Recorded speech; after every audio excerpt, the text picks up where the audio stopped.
Hi అండి. ఇవాళ మీకు చాలా ఒక ఇంపార్టెంట్ విషయం చెప్పాలనుకుంటున్నాను. అదేంటో తెలుసా? ఇప్పుడు చాలామంది జనాలు ఏదైనా ఫ్యామిలీ మ్యాటర్స్‌లో ఇష్యూస్ వచ్చినాయనుకోండి, భయపడిపోతున్నారు. ఎవరిని కన్సల్ట్ చేయాలి? ఎవరిని ఎక్కడికెళ్ళాలనేది. మీకెవరైనా బాగా తెలిసిన వాళ్ళుంటే వాళ్ళని కన్సల్ట్ చేయండి. అంటే వాళ్ళని పోయి కలవండి. కాకపోతే ఇమ్మీడియేట్‌గా వాళ్ళ చేతిలో డబ్బులు పెట్టడం కానీ, ఇప్పుడు లాయర్సే ఉన్నారనుకోండి, డబ్బులు పెట్టడం కానీ, లేదంటే వాళ్ళని కంప్లీట్‌గా నమ్మడం గానీ అట్లా చేయొద్దు. వాళ్ళు ఎందుకు చెప్తున్నారు? ఏం చెప్తున్నారు? అది అలా చేస్తే కరెక్టా? రాంగా? కాదని ఒకటికి 10 సార్లు ఆలోచించి నిర్ణయం తీసుకోండి. ఇమ్మీడియేట్‌గా మీరు పైసలు చేతిలో పెట్టారంటే వాడి చేతిలో చిక్కినట్టే.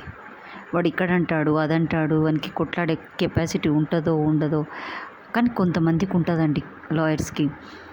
వాళ్ళు చేస్తారు. ఎందుకంటే ఎవరన్నా హంబుల్ రిక్వెస్ట్ చేసి వాళ్ళ తెలిసిన వాళ్ళు ఎవరన్నా ఫ్రెండ్స్ నుంచి వాళ్ళు ఇట్లా నా ఫ్రెండే అని చెప్పేసి చెప్తే మాత్రం వాళ్ళు హెల్ప్ చేస్తారు.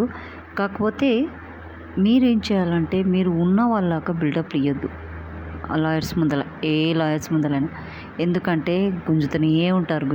వాళ్ళు లా చదువుకుంది ఎందుకో నాకు తెలియదు కానీ నలుగురికి ఉపయోగపడాలి కానీ నలుగురిని మింగేటట్టు ఉండొద్దు. లాయర్స్ అంటే అలా ఉండాలి. దోచుకోవడం కాదు. ఏం చేసుకుంటారు ఆ డబ్బు?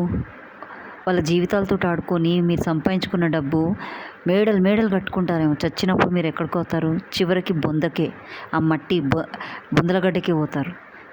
ఉన్నోడు అక్కడే పోతాడు, లేనోడు అక్కడికే పోతాడు. అవునా కదా? అలాంటప్పుడు ఎందుకు ఆ డబ్బు? ఏం చేసుకుంటావు? నీకు సొసైటీలో ఒక మంచి పేరు లేనప్పుడు ఆ డబ్బు నీకెందుకు? ప్లీజ్ నేనొక్కటే చెప్తున్నా ప్రజలకి, మీరు చదువుకున్న దానికి న్యాయం చేయండి. అంతేగాని మీరు చేసే అన్యాయానికి చాలామంది బలైపోతున్నారు. వాళ్ళు కూడా ఎంతోమందికి అన్యాయం చేస్తున్నారు. వాళ్ళు బలైనందుకు వాళ్ళు ఇంకా వేరే వాళ్ళని బలి చేస్తున్నారు. దయచేసి చేయొద్దు అట్లా, please. This is my humble request. Thank you to everyone.